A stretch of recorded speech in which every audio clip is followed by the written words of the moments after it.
우리나라의 믿음을 축복해 주옵소서. 예수님 이름 받들어 축복하며 기도하옵나이다. 아멘. 갈수록 우리 주일학교에서 어린아이들이 헌금을 올리는 횟수가 늘어나고 있습니다. 그리고 이제 기도 제목을 그렇게 하나님께 올려드리는데요. 제가 하나님께 올려드렸으니까 제가 읽어드려야 될 의무가 있습니다. 제가 누구라고 말하지 않겠어요. 아마 초등학교 2학년 언저리 되는 것 같은데 우리 오승숙 군사님 그 손주 이름 알고 계세요?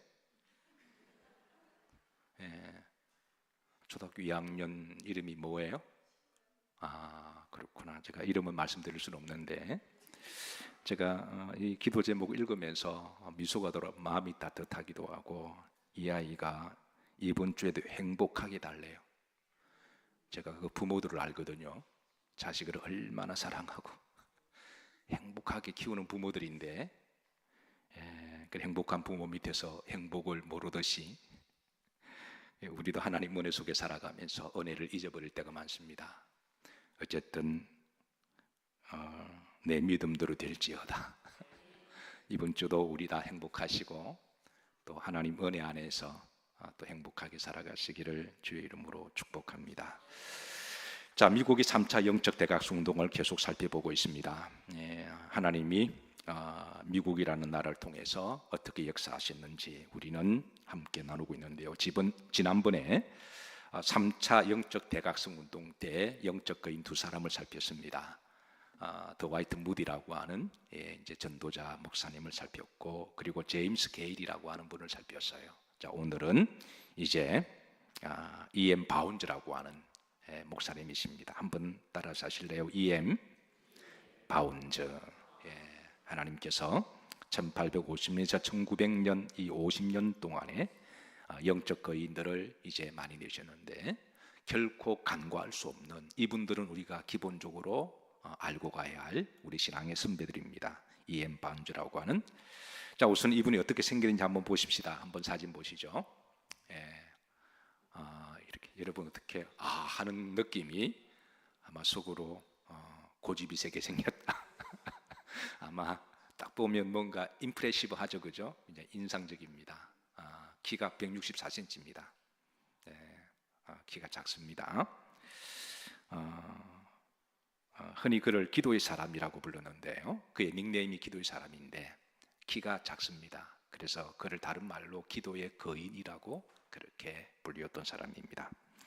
남북 전쟁 후에 미국 전역은 전쟁의 폐허가 되었습니다. 풀 안팎에도 나지 않는 그런 이제 황량한 들판에 그 미국을 기도의 불로 붙였던 사람이 E.M. 바운즈라고 하는 사람입니다.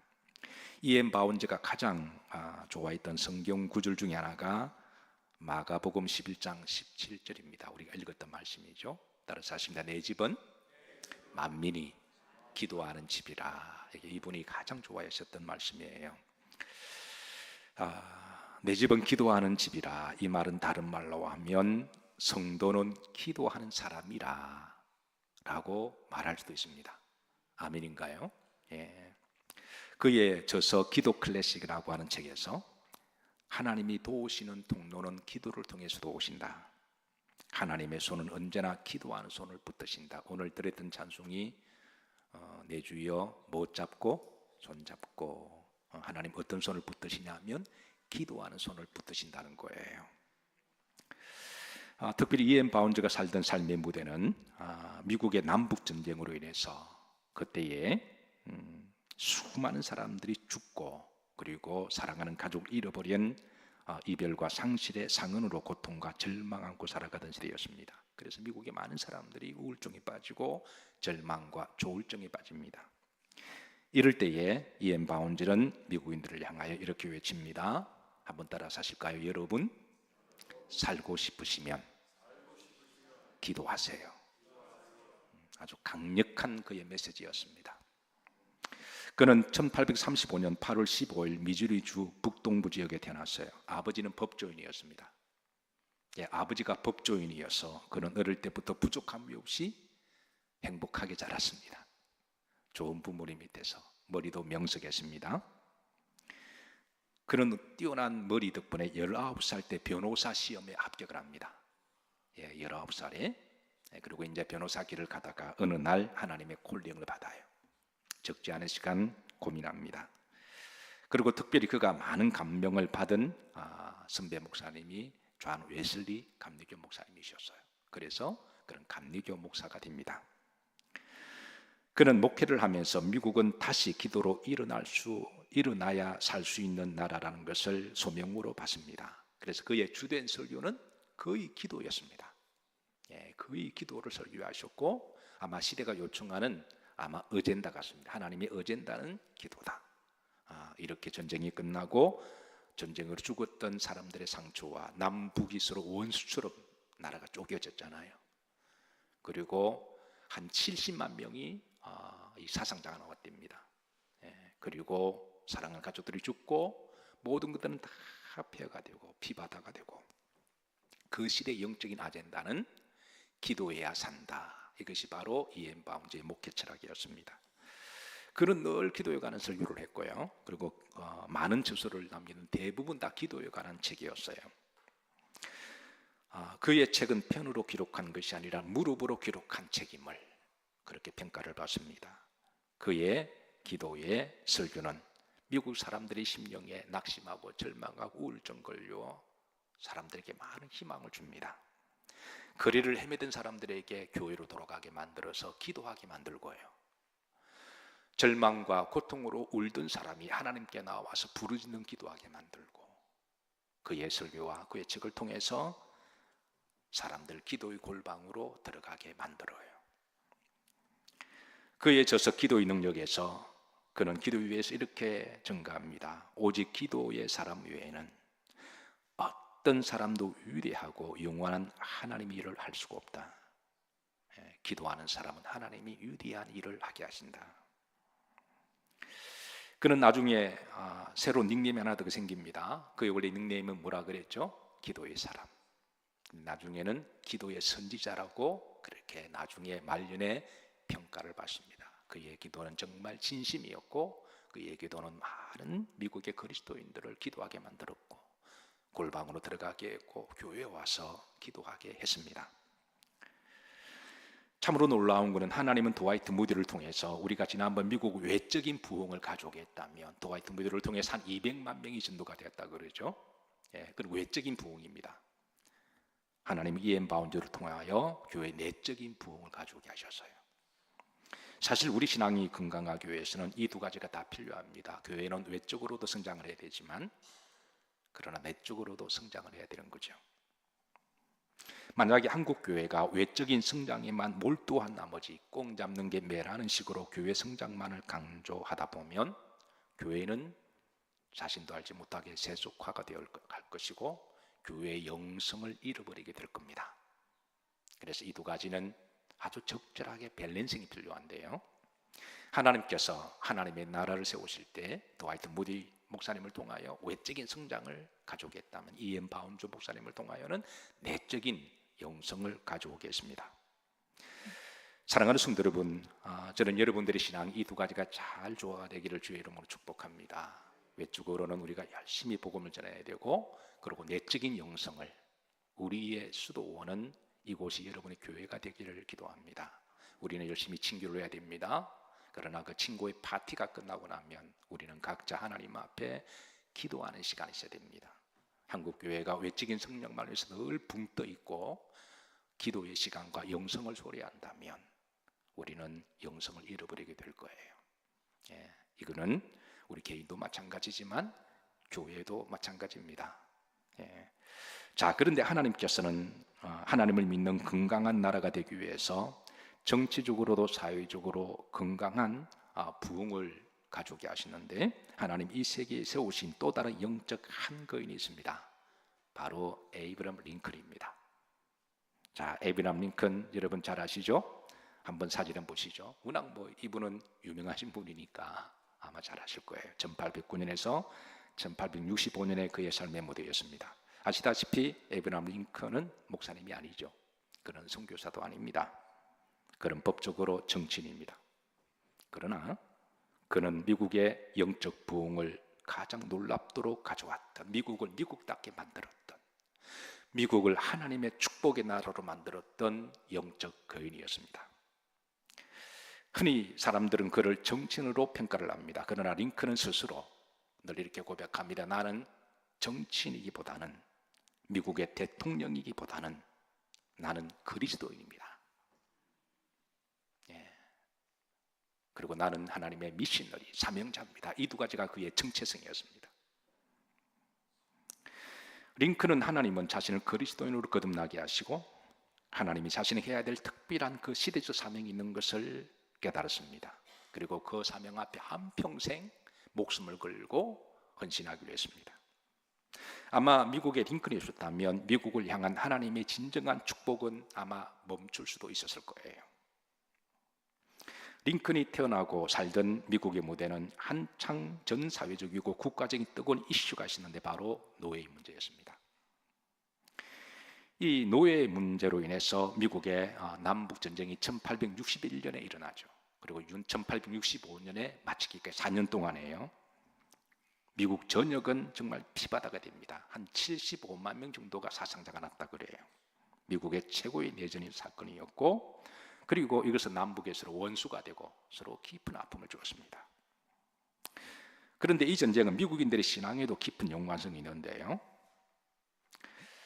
앞으로 하나님이 주실 축복의 나라, 세계를 이끌어 갈 수 있는 본이 되는, 모델이 되는 나라, 큰 분기점이 되는 사건이었습니다. 만약에 그때 이 노예 제도가 폐지되지 않았다면 미국은 세계 제일 선도하는 모범 국가가 되지 못했을 거예요. 그래서 이 남북전쟁을 다른 말로 시민전쟁, 11월이라고 그렇게 부르기도 하죠. 그것은 한 인간의 기본적인 인격과 자유와 평등과 행복의 권리를 보장하고 누구나 누릴 수 있는 나라, 신분의 차이가 없고 인종의 차이가 없고 어린아이 가릴 것 없고 한 인간의 인격체로 하나님의 존엄한 생명을 가지고 무한한 자유와 인격과 행복을 누리고 그 권리를 보장할 수 있는 나라, 이런 점에 있어서 이 남북전쟁을 다른 말로 11월이라고 그렇게 부르죠. 이 전쟁을 다른 말로 노예해방전쟁이라고 부릅니다. 사실 그 당시만 하더라도 전 세계가 마치 약속이 난 듯이 노예 제도가 있었습니다. 우리나라도 그러하죠. 노예, 종, 상놈, 천민, 백정, 양반과 서민을 나누고 얼마나 구한말에, 조선의 말에 우리나라 전체 백성들의 10%만 양반이었대죠. 그럼 나머지 90%는 사람 대접을 받지 못하는, 우리도 불과 100년 전에는 우리나라가 그런 나라였습니다. 이건 뭐 전 세계적으로 그런 시대에. 그런데 1864년에 미국이 이 노예 제도가 잘못된 것임을 증명하고 이것을 없애고, 그렇게 되자 놀랍게도 전 세계가 하나 둘씩 이 노예 제도가 철폐하게 됩니다. 그리고 모든 사람은 평등하고 인권을 가지고 있고 각자의 자유권과 행복하게 살 수 있는 권리가 있는 보편 상식이 되어간 것, 그것을 처음으로 개척한 나라가 바로 미국이라고 하는 나라죠. 그리고 우리나라도 그런 점에 대해서 큰 빚을 지고 있습니다. 하나님께서는 이 시기에 미국에 두 가지 영적 운동을 하게 하시는데요. 3차 영적 부흥을 통해서는 교회를 통해서 영적인 부흥을, 그리고 교회 밖에서는 바로 이제 에이브라함 링컨을 세워서 이제 부흥을 하게 하셨습니다.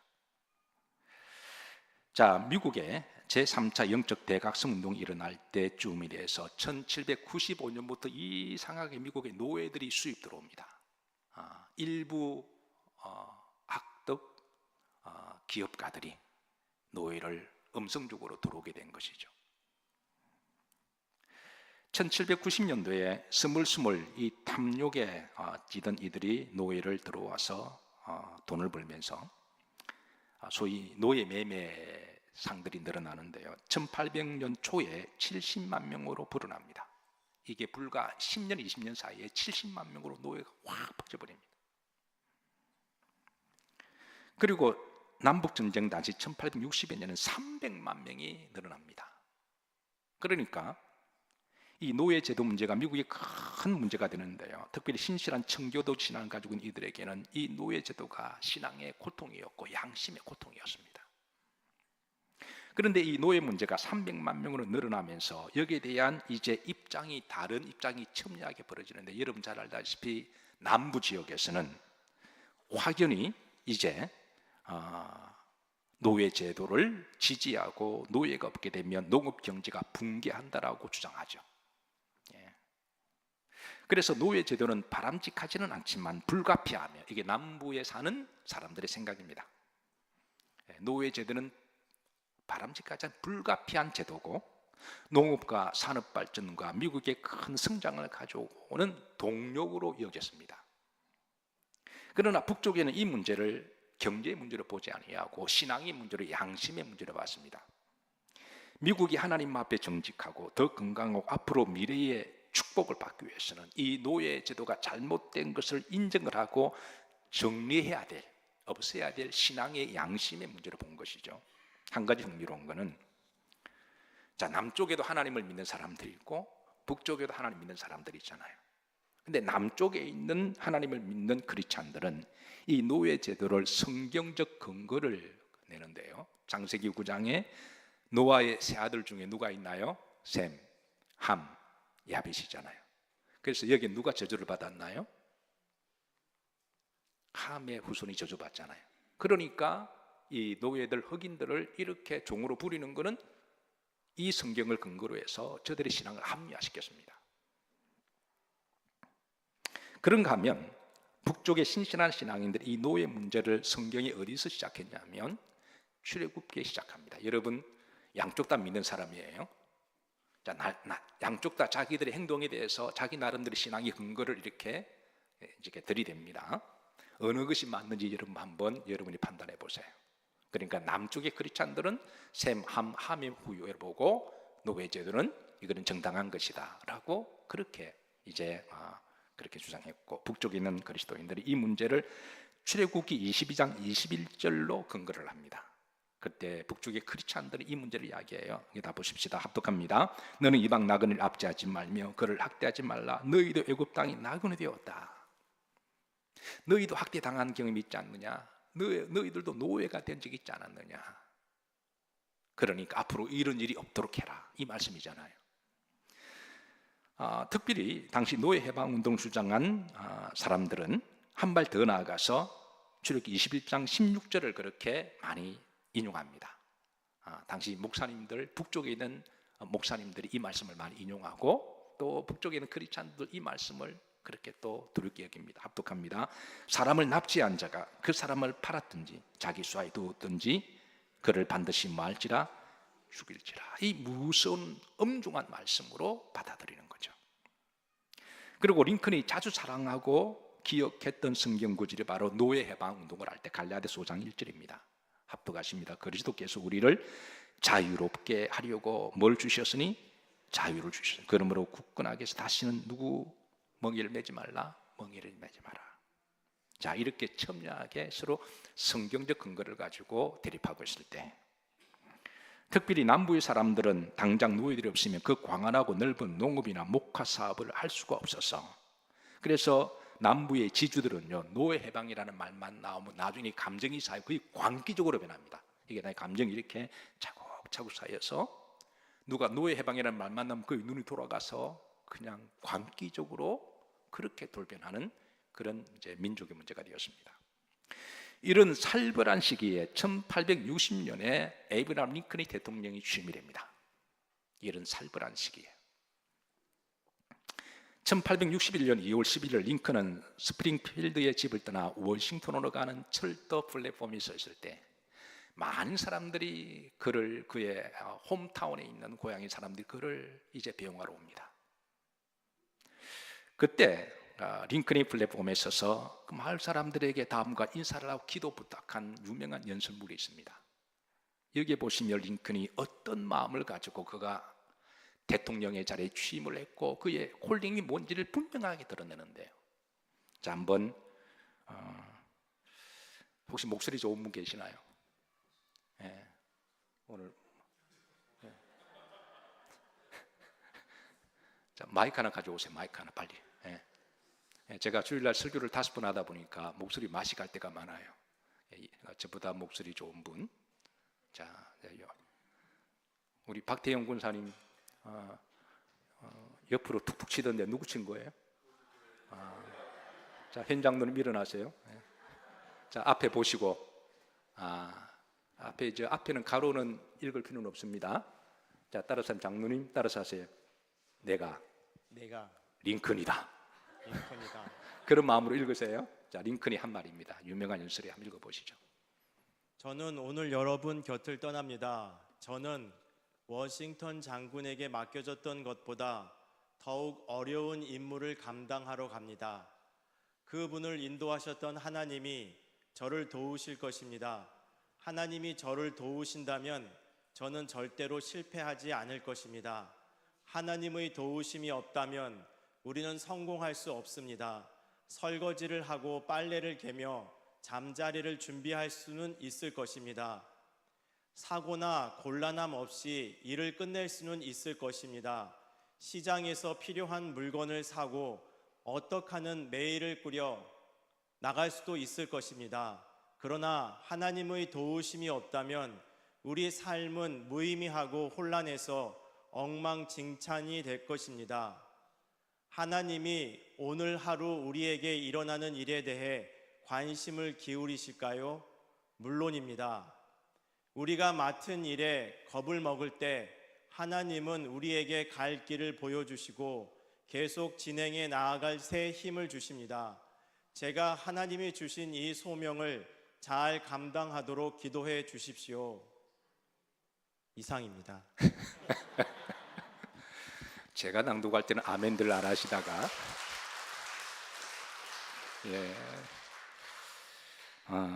이 연설물 중에 이 부분이 여러분 감동스럽지 않나요? 하나님이 우리가 하는 일들에 대해서 관심을 가지고 계실까요?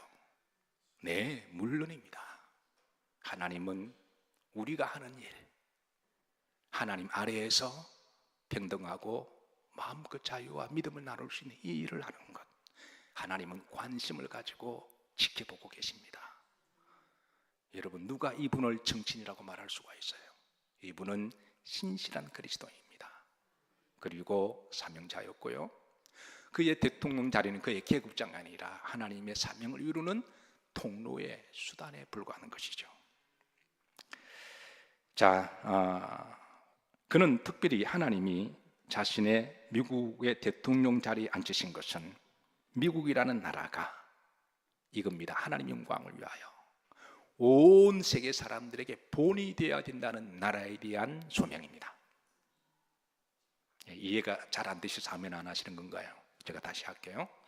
그 당시만 하더라도 여러분 믿지 않는 나라가 많았잖아요. 어느 나라가 믿음의 본이 있는 나라가 되어야 그게 많은 사람들을 믿지 않겠어요? 그래서 링컨의 말은 그렇습니다. 하나님이 미국 이 나라를 우리를 축복해 주시는 이유는 이 나라가 열방의 본이 되는 나라가 되어야 하기 때문입니다.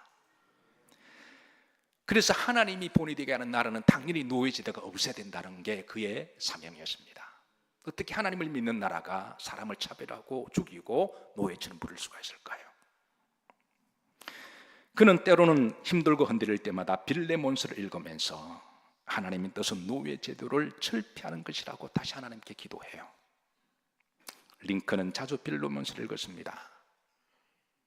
빌레몬스를 보시면 하나님 안에서 노예제도도 있을 수가 없고 노예를 해방하게 하시고 자유케 하는 것이 바로 모든 사람들이 동등한 권리이며 고귀한 생명과 자유를 깨달아야 함을 갖는 거죠. 링컨의 박물관에 가면 그의 유품들이 전시되어 있습니다. 한번 보시죠. 링컨의 박물관에 이 성경책은 지금도 보관되어 있는데요, 링컨이 대통령 할 때 선서했던 바로 그 성경책입니다. 그리고 이 성경책은 그의 어머니가 유산을 물려주었던 책입니다. 이 책을 펴면 움푹 파인 곳이 있는데요, 시편 34편 4편입니다. 오늘 우리가 읽었던 말씀이에요. 자, 다 같이 한번 합독합니다. 내가 여호와께 간구하며 내게 응답하시고 내 모든 두려움에서 나를 건지시도다. 움푹 파인 그 주변에 눈물 자국이 있습니다. 내가 여호와께 간구하며. 여러분 링컨이 이 엄청난 남북전쟁을 하면서 얼마나 어려웠을까요? 잘 먹고 잘 살기 위함도 아니고, 그는 이 엄청난 일을 하면서 수없는 난감 앞에서 포기하고 싶을 때 그는 하나님께 그 무슨 두려움 앞에서 기도했고, 하나님은 그때마다 힘을 주셔서 그는 다시 그 일을 할 수가 있었던 겁니다. 링컨은 스스로 성경을 읽기를 절구하는 사람들을 이용했습니다. 그것은 그의 어머니 이제 낸시 행커스의 기도의 신앙 때문인데요. 그의 어머니 낸시 행커스는 링컨의 어릴 때부터 자주 이런 말을 했습니다. 부자나 위대한 사람이 되기보다는 성경을 절거 읽는 사람이 되라. 이게 어머님이 남겼던 늘 말이었습니다. 링컨이 10살 되었을 때 어머니가 세상을 떠나면서 이런 유언을 남깁니다. 이걸 내가 기록했나요? 자, 다음에 읽을 사람. 화면 올라가 있나요? 제가 안 보냈나요? 이렇습니다. 제가 읽을 때도 아멘 해주세요. 사랑하는 에이브야, 이 성경책은 내 부모로부터 물려받은 것이다.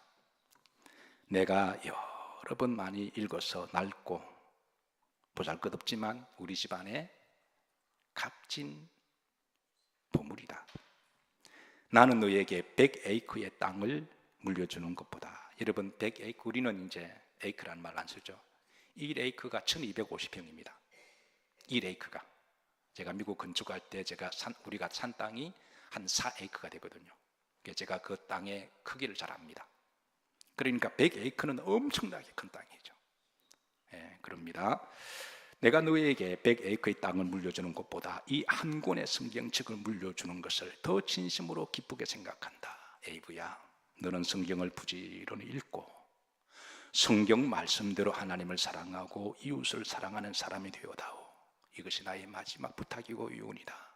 약속할 수 있겠니? 그 어머니의 마지막에 그의 유언에 어린 에이브는 어머니 손을 붙들고 눈물을 흘리며 어머님 그렇게 할게요. 그렇게 할게요. 대답합니다. 그래서 그는 어릴 때부터 이제 자주 성경을 읽는데요. 흔히 우리 기독교 역사 가운데 세상을 바꾼 어머니의 호칭을 받는 몇몇의 여인이 있습니다. 대표적으로 성 어거스틴을 바꾸었던 그의 어머니 모니카 여사, 로마의 콘스탄티 황제를 기독교 황제로 바꾸었던 헬레나 여사, 그리고 링컨을 바꾸었던 낸시 행커스 여사가 바로 그러합니다. 저는 우리 영일교회 어머니들 중에도 이런 어머니들이 나오기를 기도하고 축복합니다. 링컨은 어릴 때부터 어머니의 유언을 받아서 그는 하나님 앞에 신앙의 10계명을 세웁니다. 그리고 그 10계명대로 자신을 돌아보았는데요. 자, 10계명 우리 모두가 다 한번 우리가 다 이제 나레이션을 하도록 하죠. 다 같이 합니다. 시작. 나는 주의를 거룩하게 지키며 예배 생활에 힘쓸 것입니다. 두 번째, 나는 날마다 하나님의 말씀인 성경을 매일매일 읽고 묵상하며 그 말씀을 실천할 것입니다. 나는 도움을 베풀어 주시는 아버지 하나님께 날마다 겸손히 기도할 것입니다. 나는 나의 뜻이 아니라 하나님 뜻에 순종할 것입니다. 나는 하나님께 베풀어 주신 은혜를 기억하며 감사할 것입니다. 나는 연약하지만 하나님의 도우심을 의지할 것입니다.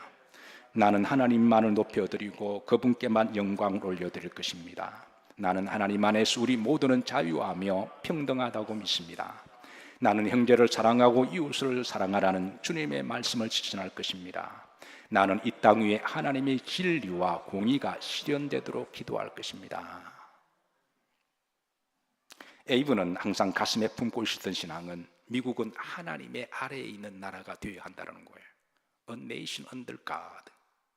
하나님 아래에 있는 나라가 되어야 이 나라가 살고 이 나라가 축복을 받고 이 나라가 세계를 선도할 수 있는 모범 국가가 된다고 하는 그의 확고한 신앙이 있었습니다. 하나님 아래에 있는 나라가 되려면 결코 하나님이 미워하시고 금지하신 노예 제도는 있을 수가 없다고 확실하게 믿었던 거죠. 그리고 하나님을 온전히 신뢰하고 믿는 나라가 되면 하나님이 그때 진정한 부흥을 부어주실 거라고 그는 확신했습니다. 링컨은 미국이야말로 지구상의 최후의 희망의 나라로 보았습니다. 이게 독선처럼 보이나요? 그럴지는 몰라도 그 나라에게는 그런 자부심이 필요한 거죠. 저는 우리나라가 어느 나라가 뭐라 해도 우리나라는 앞으로 21세기에 전 세계 희망의 나라로 보고 기도하고 사명이 있었으면 좋겠습니다. 다른 나라 사람들이 그걸 독선으로 본다고 할지라도 그래도 그게 남한테 해대는 건 아니잖아요. 링컨은 지구상의 최후의 희망의 나라 미국으로 여겼습니다. 만약에 미국이 이 신앙으로 세워주지 않는다면 더 이상 이 세상은 희망이 없는 나라, 하나님을 믿는 나라의 모델이 없는 나라가 될 거라고 확신했던 거죠. 전쟁 3년쯤 때문에 전황은 점점 북군이 불리해 갈 때입니다. 많은 전쟁 참모들은 남군이 승리할 거로 예상했습니다.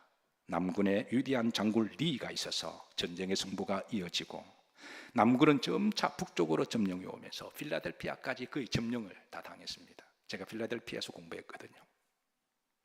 그러니까 필라델피아 조금 더 올라가면 뉴욕입니다. 바로 그 위에 뉴욕이에요. 그러면 거의 다 바스턴이고요. 패식이 짙어지고 절대적인 위기가 있을 때 링컨은 국가적으로 기도의 날을, 금식의 날을 선포합니다. 1863년 4월 30일 국가적 기도와 금식일로 공포하는데요.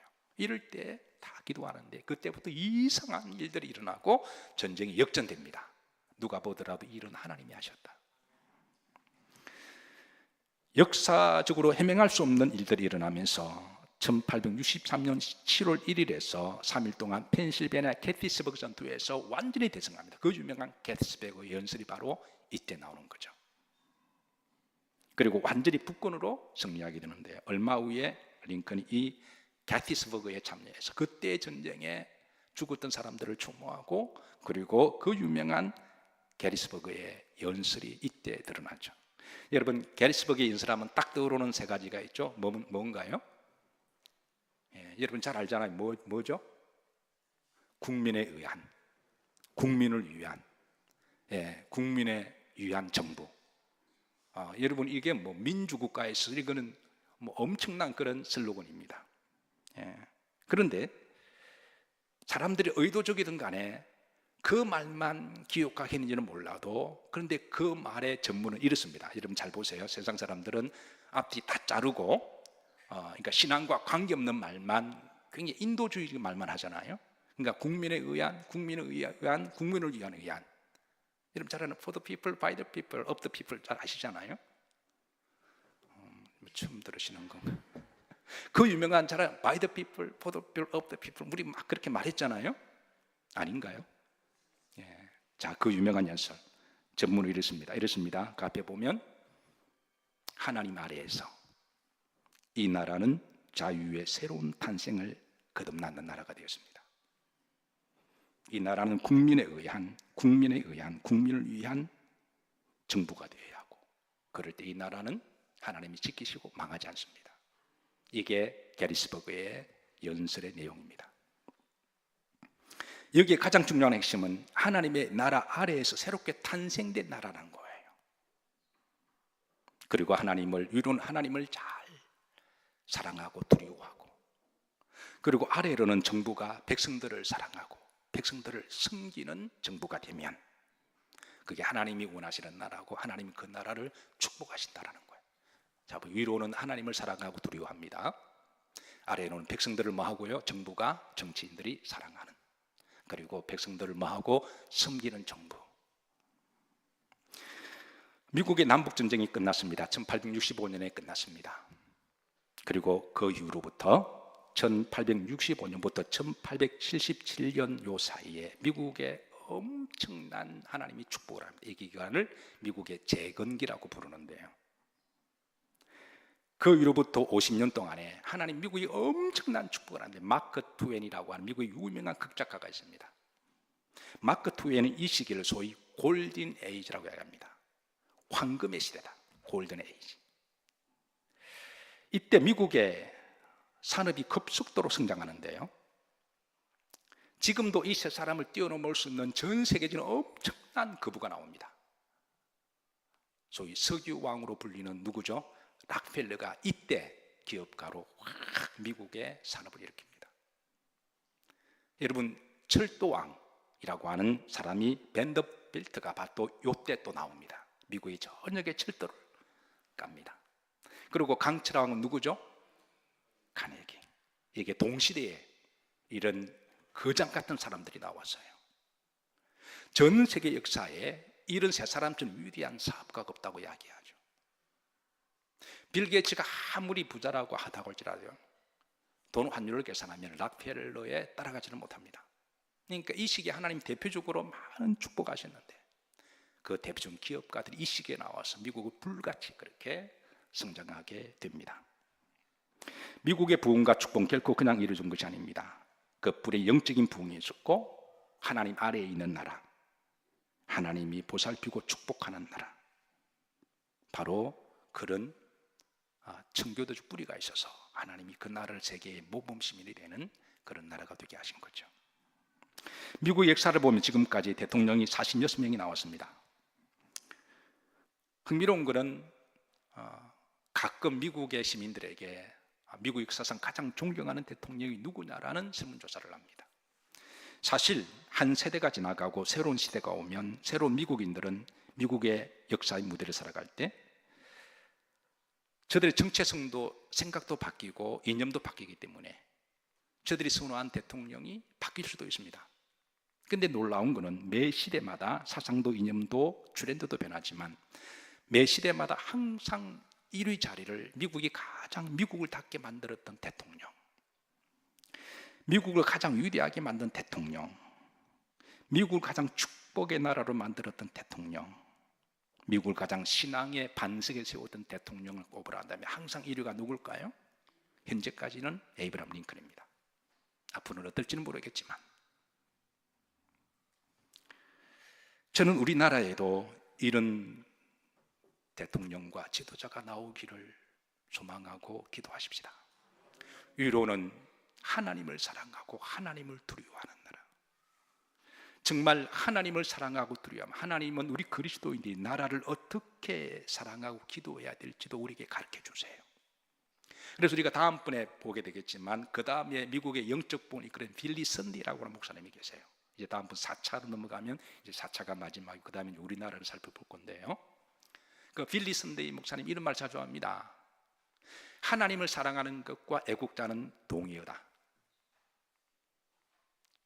이해가 되시나요?